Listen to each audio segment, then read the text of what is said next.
How's it going, everybody? Welcome back to the channel. Today I'm going to be talking about Rascal Does Not Dream of a Dreaming Girl. It's part of the Rascal Does Not Dream series. It comes right after Rascal Does Not Dream of Bunny Girl Senpai. So now we're going into what happens after the show.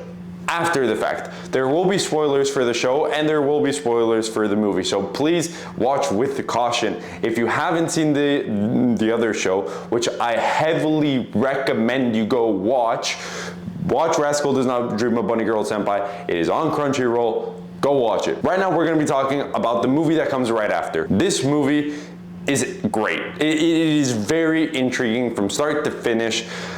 Let's talk a bit about the positives, the negatives, the characters, and how they do all these things. We got all the characters and all the characterization that we needed from the show. So it doesn't spend too much time characterizing and making us fall in love with the characters. Why? Because we already have that. We are already in love with all the characters. We already know about Shoko. We already know about Mai. We already know about Sakata. And this has the focus of the show is on them three. Mainly on Shoko and Sakata, but Mai also has a huge role in it. So yeah, obviously, if you know what I'm going to talk about, you know. Let's get into it. This movie where it lacks a bit, let me talk about, it sounded like I said laxatives. Damn, this movie where it lacks a bit. Let's talk a bit about that. The third act, I felt it was a bit too quick, a bit too rushed. By the time that we get to the part, and I'm gonna, like I said, spoiler warning. By the time that we get to Mai being dead, and that entire arc where Sakata now has to live in a world with Mai dying, I feel like I need to give a bit of context for it, but I'm not gonna. Why? Because I'm gonna give it later. So yeah, watch the rest of the video.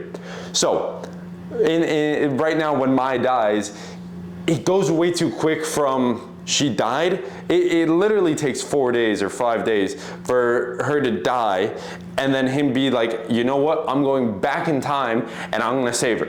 Obviously Shoko Makinohara, she has something to do with the time travel bit of that. This, like I said, this is the third act. I feel like we should have stayed in that world a bit more.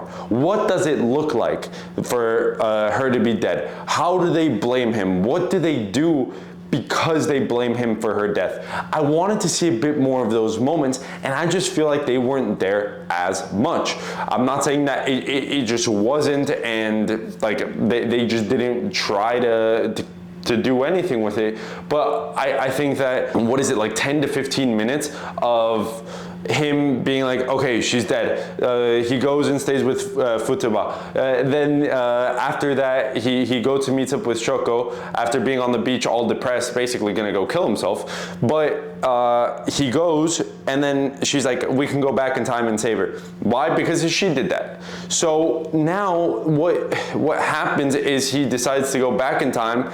Well, like, not back in time, like, yeah, he goes back in time. It's weird. So he's in the future, then he goes back in time to like a few hours before the accident, and so then he goes and basically saves himself from dying to save Mai. It's a bit weird, and I promise I'm gonna get to it.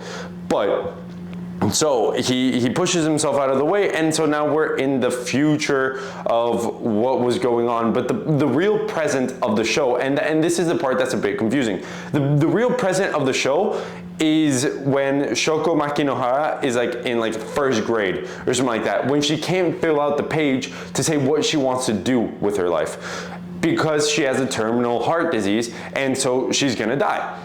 And the entire movie is them coming to grasp with the fact that she's gonna die, but then they find out the fact that she doesn't die. She survives because someone dies and gives her a heart. Sakata. So because Sakata dies and gives her the heart, Mai can't accept that, and so then she goes and pushes him out of the way. That is a basic rundown for the movie, and I'm gonna go a bit more into the explanation for the end and how I got it. I've watched it 3 to 4 times to understand it.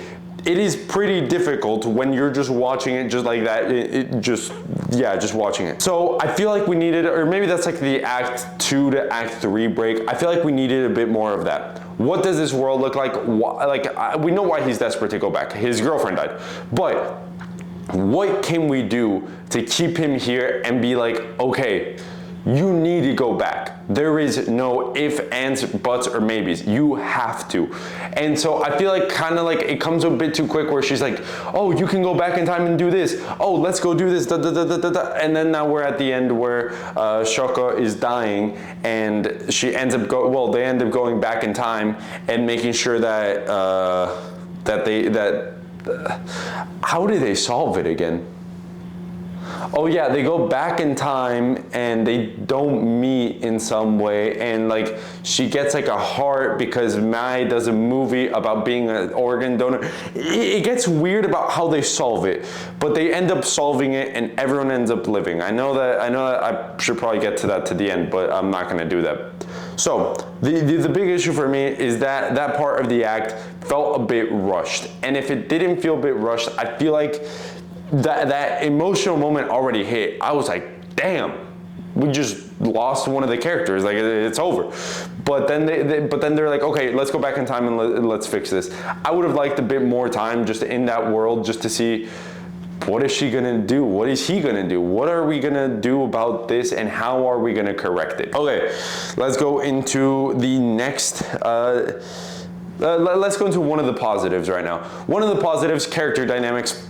It's just there again. Like they just did a great job to do the character dynamics. That first like few scenes where Mai is cooking and Sakata, Shoko comes to the apartment. Sakata like has to like kind of like mediate between the two because Mai knows that Sakata used to have a thing for Shoko, and that's the entire reason why they met. That's the entire reason why they got to where they are, and that's why in the end when like they don't meet and stuff like that, there's a lot of worry about, hey, what's gonna happen with our lives? At the end of the day, where are we gonna go and what are we gonna do to make sure that we meet again? Everything ends up working out, as you can probably tell, because there are more movies and there's a show where they are still together. There's this like tension between them, and it's so funny how they just go back and forth and back and forth. She's like, oh, and how long are you planning to stay here? Forever. Wait, what do you mean forever? What?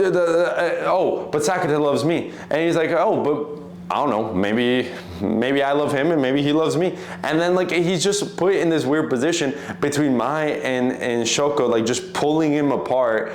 And I just think that it's so funny, and it is such a good moment to where you see Mai's obviously like not insecurities, but obvious like possessiveness over Sakata, and it's something that it's a bit weird because we've always seen her have it, but not to this point, and it's just so great to see. And then Shoko, she obviously has this keen affection for Sakata, and it's just great to see that. Like it's just great to see someone that comes in and interrupts the status quo, because that's at the end of the day what we're doing, is she's interrupting the status quo, and then Mai is like kind of trying to push back against it, while Sakata is a bit more like, hey, there has to be something going on for her to just show up here, say that she's gonna be here forever. Oh wait, now her middle school self is coming here. Like they have like, because she's separated into like 3 selves, and it's a bit weird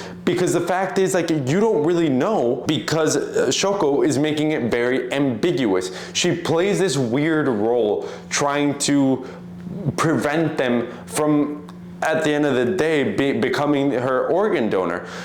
That's exactly where I wanted to get to. Why is it confusing? Why was there a part to where I was like, like I had to watch it multiple times. The first time I didn't understand it. I watched a YouTube video and I'm like, I understand it even less. And now I watched it again and I'm like, fuck, maybe a bit better. And then until I watched it the 4th time, I'm confident I know exactly what happened.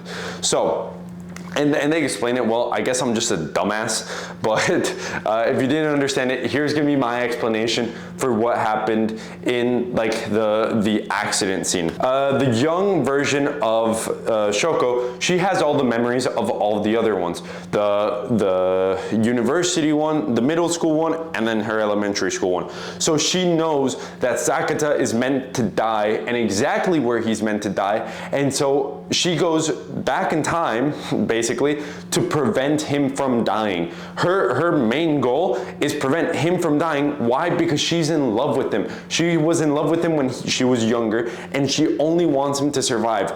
Basically doesn't even care if they're together, but she goes and interrupts the status quo for that basic reason. If I'm being correct about it, it's she goes and does that to kind of like get him like a bit, like soften him up a bit, and then say, hey, my dream is to get out of this hospital and go see the lights with you at Enoshima. And he's like, you know what? I can do that. Mai is probably gonna be working, so I can go see the lights on this day at that time. It's fine. And then it's revealed by Shoko and then by Mai that like Shoko like basically gives him this ultimatum. She's like, Mai is not gonna have to work.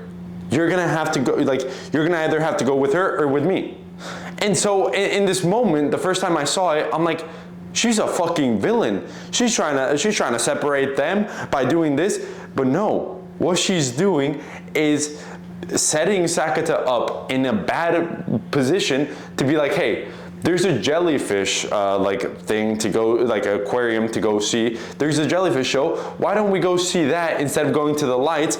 Basically standing up Shoko and not going to the lights. By doing this, by going to the aquarium, he is saving himself from dying without even realizing it. Then something happens where he realizes that they have the same heart, and he realizes that what he needs to do is sacrifice himself to save her.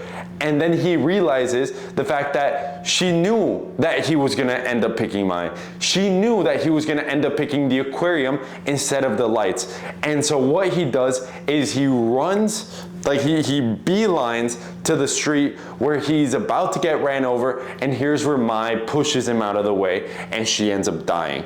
That is the way that I understand it now. At first, I thought Shoko was the villain, trying to separate them, trying to get involved in the relationship. But then I realized, yes, she wanted to have a relationship with Sakata. She wanted to, she literally said it, meet a guy in college, get married in college, do this, do that, profess my love for him. And that's what she ends up doing. She ends up doing everything that she wanted to do. And that is why she's happy with dying at the end of the show.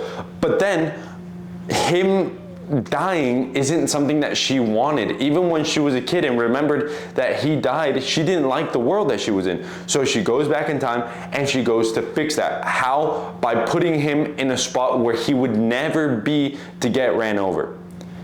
It was a bit weird. I feel like I explained it pretty well. If I didn't, definitely go down in the comments and tell me. The next confusing part, there were two of them, definitely like this part, then when he pushes himself, it's like, how did he make himself survive? They explain it by like him being in the costume. They can't really interact with each other. So he pushes himself out of the way and he survives. Shoko is now gonna die. The reason why she's gonna die, she has a heart problem and she's not gonna survive if someone doesn't die that night. So they go and he goes to the hospital and he goes to tell her like, hey, I want you to live. I want you to live even though I couldn't physically go up and die for you. I still want you to live. I don't care if you rewrite everything. Everything I've lived, I do not care, but survive. And so this gives the strength to Shoko to go back to the, like, because right now what happens is we're like in the future. the entire show, or like at the end of the day, the entire show was set up in the future. Everything up to this point is set up in the future of her not being able to write down on the page the things that she wants to do with her life. So what she goes on and does is now she can write that. She goes back in time and kind of like gives herself that hope, that strength to be able to do that. Because why? Because Sakata believes in her, because Mai believes in her, because of what she's lived, because of what she's done. She wore a wedding dress right next to Sakata because that was her dream, to be with him, like getting married. And so that's kind of like a dream that she takes with him. It's just those moments where the character was in a bad place and Sakata did his best to try to help her, and now she goes back in time, rewrites the past basically. So now everything that happens beyond right now is going to be in the real present and the future, the real present of what is actually going on past her now being able to write on that page. The movie ends with Sakata getting back the memory of Shoko at the beach, being able to see her, being able to recognize her. And so now she's still young. From what I don't understand that. I don't understand like when she's supposed to be where, because what happens was when everything happens with Kaede, and you might have to watch my other episode to understand what happened with Kaede.